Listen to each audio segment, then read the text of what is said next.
Hi everyone, welcome to सीटी bye सुपरकैट। मेरा नाम है आकाश। सीयूटी यूजी एग्जामिनेशन की तैयारी कर रहे हैं। सीयूटी 2027 एग्जामिनेशन देने वाले हैं क्लास 11 के बाद। अब 12th के अंदर आ गए हैं या फिर आने वाले हैं, तो ये वीडियो आपके लिए। जैसे कि आप लोगों को बताया कि 250 प्लस यूनिवर्सिटीज है जो कि सीयूटी यूजी एग्जाम के स्कोर के बेस पर एडमिशन ले रही है। 1400 प्लस कोर्सेज है। सीयूटी यूजी एग्जाम के पैटर्न की बात करोगे 13 लैंग्वेजेस है, 23 डोमेन सब्जेक्ट है और एक जनरल एप्टीट्यूड टेस्ट, मतलब टोटल 37 सब्जेक्ट टेस्ट है। यूनिवर्सिटी ऑफ दिल्ली सबसे बड़ी यूनिवर्सिटी, लेकिन वहां पर भी 69 कॉलेजेस और 79 कोर्सेज है। तो आखिरकार इस एग्जामिनेशन की प्रिपरेशन कहां से स्टार्ट करें, कैसे स्टार्ट करनी है, कैसा स्टडी प्लान बनाना, क्या स्ट्रैटेजी रहनी चाहिए। इसके अलावा before starting my CUET 2027 preparation, actually में मेरे पास ऐसी क्या क्या चीजें होनी चाहिए जिनके सवाल, मतलब ऐसे क्या क्या सवाल होने चाहिए जिनके जवाब मेरे पास हो। तो चलिए दोस्तों स्टार्ट करते हैं इस वीडियो को। काफी ज्यादा इंपॉर्टेंट वीडियो, अगर ये वीडियो आपको इंपॉर्टेंट लगेगा तो आप इसको शेयर जरूर करना अपने दोस्तों के साथ। तो सीयूटी 27 प्लस बोर्ड एग्जाम की प्रिपरेशन एक साथ कैसे आप कर सकते हैं, तो इसमें वीडियो के अंदर हम डिस्कस करेंगे कि आप अपनी खुद की काउंसलिंग कैसे करेंगे। मतलब you do not need to go here and there, you do not need to run here and there, you just have to do your own counselling. आप खुद की काउंसलिंग भी कर सकते हैं। How you can choose the top universities, ये भी बताने वाला हूं। इसके अलावा आपके बैकअप प्लान्स क्या होंगे, किस तरीके से बैकअप प्लान बनाने हैं, ये भी बताएंगे। And how you can find the eligibility criteria of a course, and based on all these factors how you can you can select the subject test of the CUET examination, उसके साथ की strategy क्या होगी वो सब यहां पर हम डिस्कस करेंगे। तो सबसे पहला, आप खुद की काउंसलिंग कैसे कर सकते हैं। देखिए, जैसे अगर आप एक ऐसे स्टूडेंट हैं जो कि बिजनेस या फिर लीडरशिप स्किल्स को एंजॉय करते हैं, आप एक ऐसे स्टूडेंट है जो कि बिजनेस डायनेमिक्स है, आप एक ऐसे स्टूडेंट जिसको मैनेजमेंट में मजा आता है, जिसको आगे जाके लीडरशिप रोल प्ले करना है, किसी भी कंपनी के अंदर, कॉर्पोरेट के अंदर काम करना है, या फिर आप अपना खुद का स्टार्टअप स्टार्ट करना चाहते हैं, या फिर अपना फैमिली बिजनेस आगे ले जाना चाहते हैं, तो ये सभी लक्षण हैं जो कि आपको बताते हैं कि अब आपको बीबीए करना चाहिए क्लास 12 के बाद, या बीबीए प्लस एमबीए करना चाहिए। इसके अलावा अगर आप लोग ऐसे स्टूडेंट हैं जो कि नंबर्स को काफी एंजॉय करते हैं, आपको ये जानने में इंटरेस्ट है कि यार मार्केट ट्रेंड कैसे काम करता है, किस तरीके से इन्फ्लेशन काम करता है, ये रेट्स क्या होते हैं, रेपो रेट क्या है, रिवर्स रेपो रेट क्या है, बैंक रेट क्या है, आरबीआई कैसे काम करता है, किस तरीके से ये इंटरनेशनल ऑर्गेनाइजेशन जो है जैसे कि डब्ल्यूटीओ, वर्ल्ड बैंक कैसे काम करता है, तो ये लक्षण है कि आपको बीए ऑनर्स इकोनॉमिक्स करना चाहिए। इस तरीके से you can do your own counselling, और इस हिसाब से you can find out the course जिसके अंदर आप एडमिशन लेना चाहेंगे क्लास 12 के बाद। अब आपको ये समझ में आएगा कि भाई मेरा जो है ड्रीम कोर्स या फिर जो भी कोर्स मैं करना चाहूंगा क्लास 12 के बाद वो ये होगा। इसके बाद how to choose the universities. अब कोर्स आपने फाइंड कर लिया, अब इसके बाद यूनिवर्सिटी कैसे चूज करेंगे। तो यूनिवर्सिटी चूज करने के लिए कुछ जो एस्पेक्ट है वो आपको देखने हैं, जैसे करियर प्रोस्पेक्ट कैसा है, कोई भी यूनिवर्सिटी आपने चूज करी उसका करियर प्रोस्पेक्ट कैसा है। इसके अलावा इंफ्रास्ट्रक्चर कैसा है, कहीं ऐसा तो नहीं है बहुत पुरानी बिल्डिंग है, बहुत कटी फटी बिल्डिंग है, इस तरीके का इंफ्रास्ट्रक्चर है कि रिक्रूटमेंट प्रोसेस के लिए कंपनीज ही वहां पर नहीं आना चाहती। क्या वहां पर प्लेसमेंट सेल है या नहीं, प्लेसमेंट सेल है तो फिर उसका पैकेज क्या है, क्या प्लेसमेंट रेट है, बहुत ज्यादा इंपॉर्टेंट होता है। हाईएस्ट पैकेज तो एक ही बच्चे का लगता है, लेकिन एवरेज पैकेज काफी सारे स्टूडेंट का मिलाकर लगाया जाता है, तो ये देखेगा कि एवरेज पैकेज क्या है उस यूनिवर्सिटी का। इसके अलावा भाई वहां से मतलब जो एकेडमिक्स है बहुत इंपॉर्टेंट है कि एकेडमिक्स कैसा है। इसके अलावा जो आपका करियर गोल है उसमें आपको कैसे हेल्प मिलने वाली है। जैसे अगर आप लोग स्टार्टअप स्टार्ट करना चाहते हैं, आप एमबीए करना चाहते हैं, आप यूपीएससी में जाना चाहते हैं, तो आपको उस यूनिवर्सिटी का वो पर्टिकुलर कॉलेज किस तरीके से हेल्प कर सकता है जो कि आप चूज करने वाले हैं, ये सब आपको ध्यान में रखने हैं। इसके बाद एक इंपॉर्टेंट बात, मतलब थर्ड पॉइंट पर आने से पहले, अगर आप लोगों को कोई भी दिक्कत है, कोई भी परेशानी है, you want to have one-on-one call with our expert, you are preparing for CUET 2027 examination, तो you can check our pin comment as well। Pin comment में जाना, जाकर फॉर्म फिल कर देना, इस तरीके का फॉर्म आएगा, उसको फिल कर देना और फिर हमारी टीम जो है आपको कॉल बैक करेगी। आगे बढ़ते हैं। तो पहला है योर बैकअप कोर्स, मतलब आपने एक कोर्स फाइंड कर लिया कि यार मैं ये कोर्स करना चाहता हूं, उसके लिए ये यूनिवर्सिटी मेरे लिए बहुत ज्यादा यूजफुल है, इसका career prospect, placement, everything is perfect. अब टाइम होता है बैकअप कोर्स फाइंड करने का। मतलब ऐसा नहीं होगा कि आपने कोई यूनिवर्सिटी चूज करी है और आपने जो कोर्स चूज किया उस यूनिवर्सिटी से केवल आप ही कर रहे हैं, दुनिया में बहुत सारे स्टूडेंट रहेंगे, तो पर सीट कंपटीशन काफी ज्यादा बढ़ जाएगा, कट ऑफ ज्यादा होती है, तो हो सकता है कि आपका एडमिशन ना हो पाए, आपका स्कोर ऐसा ना आ पाए सीयूटी यूजी एग्जाम का। तो आपके लिए एक बैकअप कोर्स भी जरूर होना चाहिए आपके दिमाग में। तो बैकअप कोर्स फाइंड करने के लिए आप कैसे सोच सकते हैं, जैसे एक ऐसा स्टूडेंट है जो कि कॉमर्स स्ट्रीम से बिलोंग करता है, वो बीकॉम ऑनर्स टारगेट कर रहा है, उसकी पहली प्रायोरिटी है, तो हो सकता है कि बीए ऑनर्स इकोनॉमिक्स उसकी एक और प्रायोरिटी हो, वो सेकंड प्रायोरिटी पर लेकर चले, बीबीए वो थर्ड प्रायोरिटी पर लेकर चले। तो इस तरीके से आपको बैकअप कोर्स फाइंड करने हैं। अगर आप एक ऐसे स्टूडेंट हैं जो कि स्ट्रीम भी स्विच करना चाहते हैं, जैसे साइंस के बच्चे, पीसीएम के स्टूडेंट है, तो you can switch your stream as well. जरूरी नहीं है कि बीटेक ही आपके लिए एक अच्छा ऑप्शन है, बीकॉम ऑनर्स भी आप कर सकते हैं, बीबीए भी कर सकते हैं, बीए ऑनर्स इकोनॉमिक्स भी आप कर सकते हैं। तो आपको कोई भी दिक्कत नहीं होनी चाहिए जब आप अपना स्ट्रीम स्विच कर रहे हैं, ये बात आपको ध्यान रखनी है। तो आप स्ट्रीम भी स्विच कर सकते हैं। इसके बाद find the eligibility criteria of the course. आपने अपना कोर्स फाइंड कर लिया, आपने यूनिवर्सिटी फाइंड कर लिया, एक बैकअप कोर्स भी फाइंड कर लिया, ऑब्वियसली बात है उसके लिए भी यूनिवर्सिटी आप फाइंड करेंगे। अब उसके बाद एलिजिबिलिटी क्राइटेरिया कैसे फाइंड करेंगे? Now you have to go to the official website of the university you are targeting, जैसे कि यूनिवर्सिटी ऑफ दिल्ली की सीधा डीयू एडमिशन आप लिख सकते हो गूगल पे, bhu.online.in ये बनारस यूनिवर्सिटी की वेबसाइट हो गई।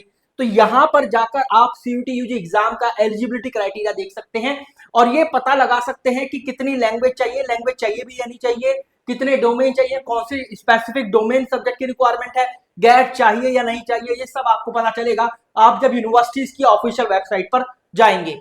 फिर इसके बाद आता है सब्जेक्ट टेस्ट सिलेक्शन। अब आप सब्जेक्ट टेस्ट सेलेक्ट करते हैं। देखिए बहुत ज्यादा कंफ्यूजन रहता है इसके अंदर, क्योंकि 37 सब्जेक्ट टेस्ट है। अब उन 37 सब्जेक्ट टेस्ट के अंदर आपको कौन सा सब्जेक्ट सेलेक्ट करना है, इसमें बहुत ज्यादा दुविधाएं होती है। लेकिन मैं यूनिवर्सल सब्जेक्ट कॉम्बिनेशन आपको बता देता हूं, जिसकी हेल्प से आप maximum courses and maximum universities के लिए एलिजिबल हो जाएंगे।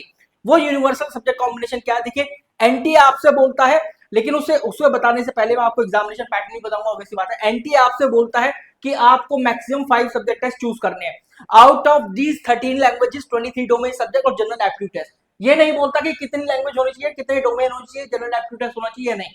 लेकिन हाँ, इन सबको मिलाकर आपको मैक्सिमम 5 सब्जेक्ट टेस्ट का चुनाव करना है।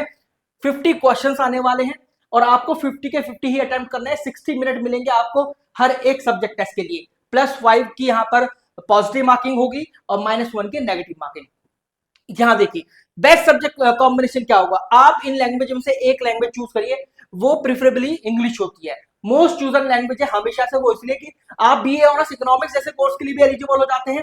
आप कुछ यूनिवर्सिटी जैसे जीजीएस, आईपीयू, गुरु गोविंद सिंह यूनिवर्सिटी, या फिर आप JNDMP यूनिवर्सिटी बैंगलोर, देवी अय्यर विद्यालय इंदौर, इन यूनिवर्सिटीज के लिए कुछ जो प्राइवेट यूनिवर्सिटीज है, Manipal university, Jaipur lovely professional university, Punjab UPS Dehradun, इनके लिए भी आप एलिजिबल हो जाते हैं अगर आप इंग्लिश लैंग्वेज का चुनाव करते हैं। तो English +3 domain subject of your class 12।